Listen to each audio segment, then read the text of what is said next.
आदरणीय महापुरुषों, राम को युवराज बनाने में आप लोगों ने जो अपनी सहमति प्रदान की, मैं आप सबका बहुत बहुत आभारी। अब आप सब कृपया अपने अपने क्षेत्रों में जाएं और समारोह की तैयारी करें। जो महाराज। ठहरिए सामंत जी, आप तुरंत कैकेयी जाकर भरत और शत्रुघ्न को यह शुभ समाचार दें और उनसे कहें कि वे अयोध्या लौट आए। जी महाराज। उनसे लौटने के लिए तो अवश्य कहिएगा, किंतु उनसे कहिएगा कि यदि महाराज अश्वपति अस्वस्थ हों तो वे वहीं रुके रहें और महाराज के स्वस्थ होने के उपरांत ही लौटें। जो आज्ञा महाराज।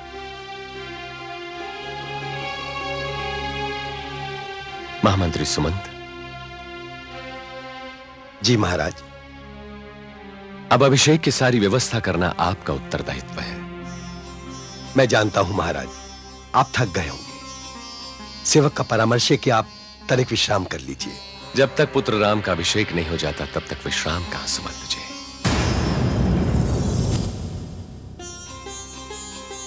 एक बार राम का अभिषेक हो जाए फिर तो विश्राम ही विश्राम है। मेरी तो कुछ समझ में नहीं आ रहा। मुझे बिल्कुल विश्वास नहीं हो रहा कि आप जो कह रही हैं वो सत्य है। विश्वास कैसे होगा? अंधकार में तो सत्य का मुख भी दिखाई नहीं पड़ता। उसके लिए प्रकाश में निकलना पड़ता है। चल मेरे साथ, मैं तुझे सत्य का मुख दिखाती हूं। कहां? इस भवन के बाहर, अयोध्या नगरी में। नहीं नहीं धाई मां, ये नहीं हो सकता। मैं तो महाराज की अनुमति के बिना इस भवन के बाहर एक पांव भी नहीं धर सकती। ये मर्यादा के विरुद्ध है। सारी मर्यादाएं क्या तुझे से आरंभ और तुझी पर समाप्त होती हैं क्या?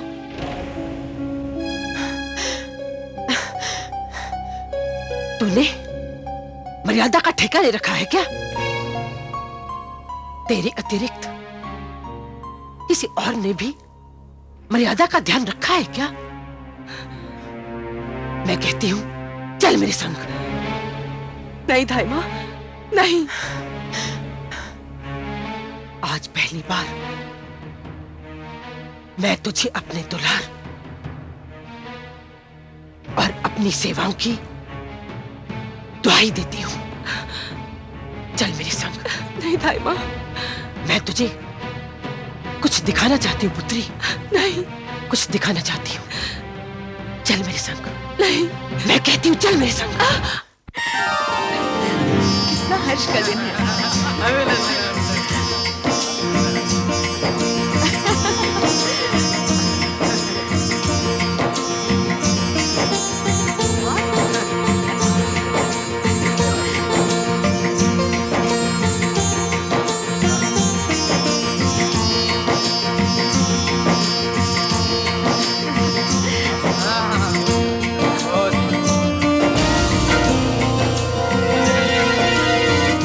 मेरी मौसी।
मौसी लो।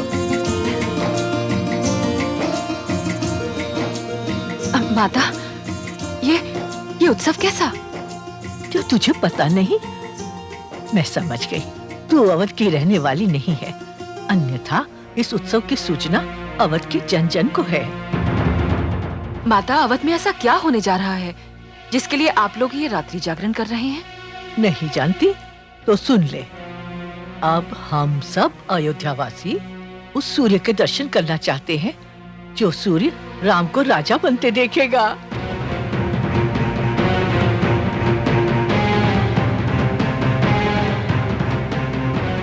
क्या? हाँ पुत्री, कल राम को युवराज पद पर बिठाया जाएगा। हमारे राम राजा बनेंगे। किंतु पुत्री, तुम्हें अपने आप पर लज्जा आनी चाहिए। इस शुभ समाचार का तुम्हें पता भी नहीं। चल छोड़, ये लड्डू खा ले। खा।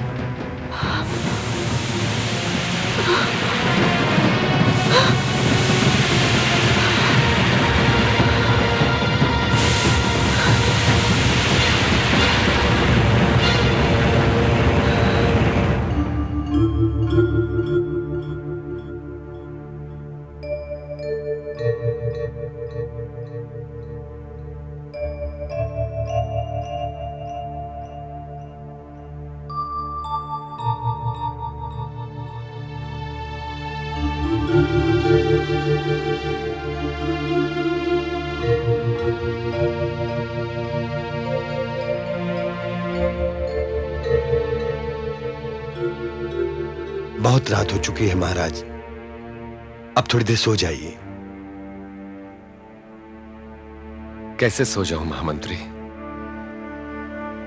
अभी तक अभिषेक की व्यवस्था पूरी नहीं हुई है। सब कुछ ठीक ठाक हो रहा है महाराज, आप चिंता न कीजिए।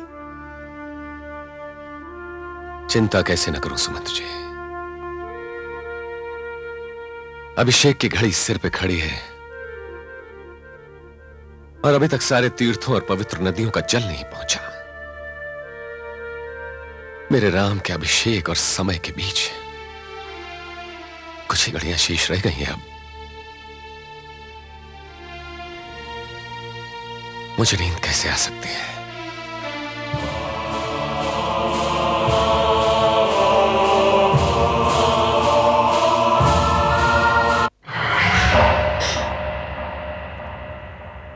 इससे पहले कि इस काली रात्रि का अंधकार तेरे जीवन में सदा के लिए ठहर जाए, कुछ कर पुत्री।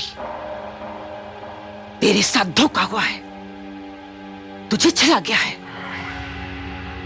पानी सर से ऊंचा हुआ जा रहा है। तुझे कौशल्या की दासी और पुत्र भरत को राम का दास बनाने का षड्यंत्र रच दिया गया है।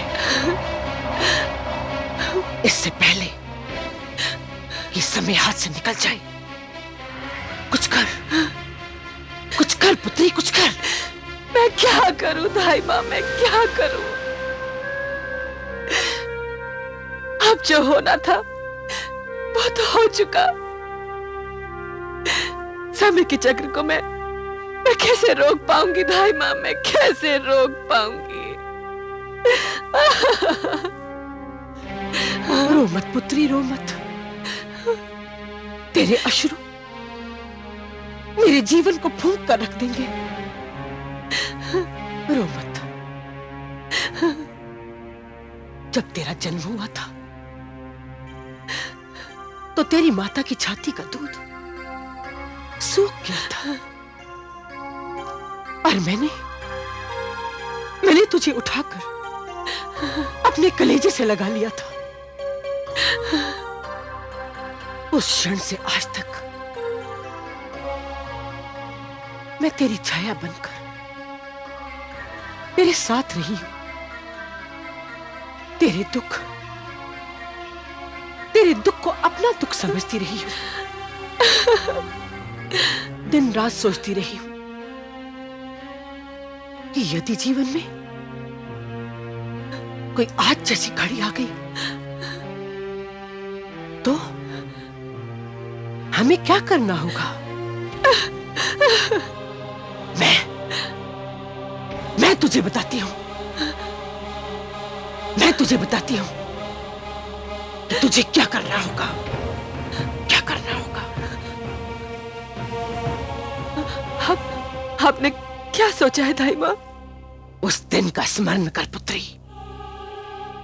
जिस दिन महाराज दशरथ देवासुर संग्राम में असुरों से भिड़े हुए थे। स्मरण है ना? तू महाराज की सारथी थी। स्मरण है।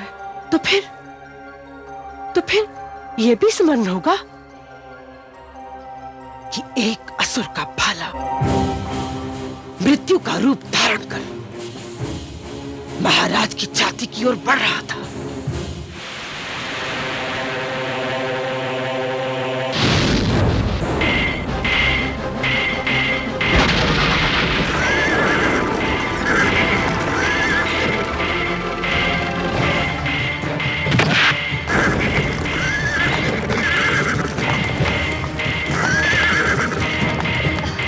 आप रण क्षेत्र संभालिए महाराज, मैं रथ संभालता हूँ। धन्यवाद वीर सर।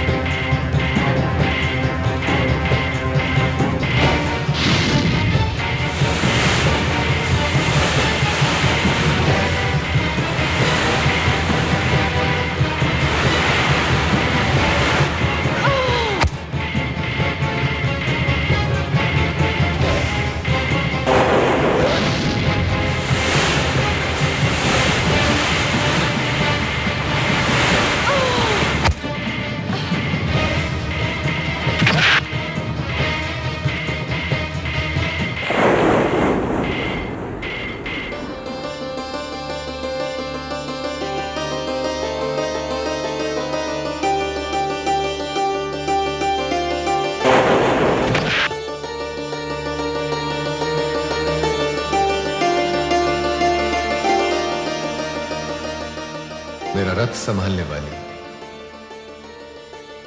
2 बार मुझे घातक आक्रमण से मेरे प्राणों की रक्षा करने वाली वीरांगना, तुम कौन हो? मैं कैकेयी नरेश की पुत्री कैकेयी हूं महाराज। हाँ, मुझे ये भी स्मरण है। तो फिर ये भी स्मरण होगा कि अपने प्राण बचने पर महाराज ने तुझसे क्या कहा था?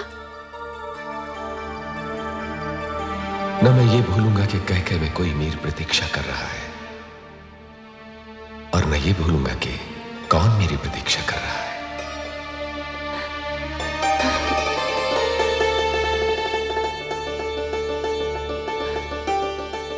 मैं अभी आपको और कोई वचन तो नहीं दे सकता, किंतु एक वचन अवश्य देता हूं कि जीवन में 2 बार आप जो भी मांगेंगी, मैं ये सोचे बिना कि क्या मांग रही और क्यों मांग रही हैं, मैं आपकी मांग अवश्य पूरी करूंगा। ये मेरा वचन है और यही रघुकुल रीति है। स्मरण है ना? हाँ दाई माँ, हाँ, उन्होंने यही कहा था कि मैं जब भी चाहूं उनसे 2 वर मांग सकती हूँ। ये मेरा वचन है। वो समय आ गया है, 2 वर मांगने का समय, और महाराज के लिए अपना वचन निभाने का समय। हाँ? मैं इनसे क्या मांगू? 2 वर। कौन से वर? मैं तुझे बताती हूँ। तू पहले कोप भवन जाएगी, मैं महाराज दशरथ को वहां भेजूंगी, और तू उनसे वही कहेगी जो मैं तुझसे कहने जा रही हूं।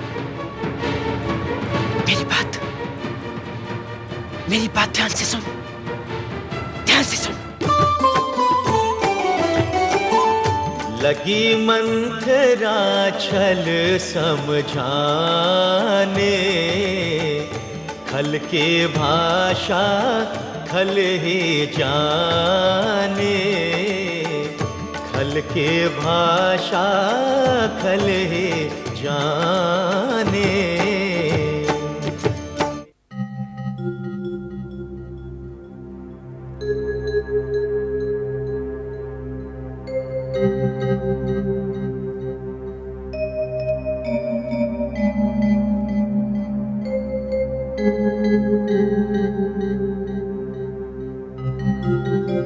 महाराज, सारे तीर्थों की पावन नदियों का जल अयोध्या पहुंच चुका है। बहुत रात हो चुकी है, अब तो आप सो जाइए। महामंत्री, यदि आप एक रात्रि भी हमारे साथ नहीं जाग सकते तो मैं आपको अनुमति देता, आप जाके सो जाएं। महाराज, मुझे अपनी चिंता नहीं है, मैं तो आपके लिए चिंतित हूं। प्रणाम महाराज। महारानी कैकेयी की धाई मां मंथरा आपसे भेंट करना चाहती है। मंथरा इस समय? भेजो। जो आज्ञा महाराज।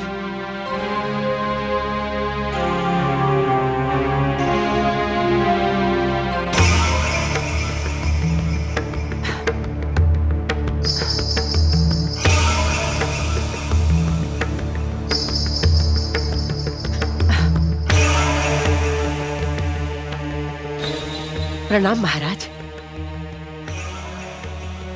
क्या बात है दाई मां? रात्रि के इस प्रहर में क्या आवश्यकता पड़ गई? महाराज, मेरी रानी कोप भवन में हो तो मुझे चैन कैसे आए? महारानी कोप भवन में?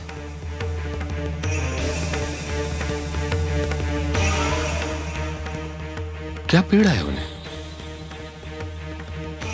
ये तो आप ही को पूछना पड़ेगा। मुझ में इतना साहस कहां कि मैं उनसे उनके विलाप का कारण पूछ सकूं। विलाप? महारानी विलाप कर रही हैं? जी हां, और आपकी प्रतीक्षा भी कर रही हैं। आप चलें। जी हां। महामंत्री सुमंत। जी महाराज। आप यहीं ठहरे, मैं भी आता हूं।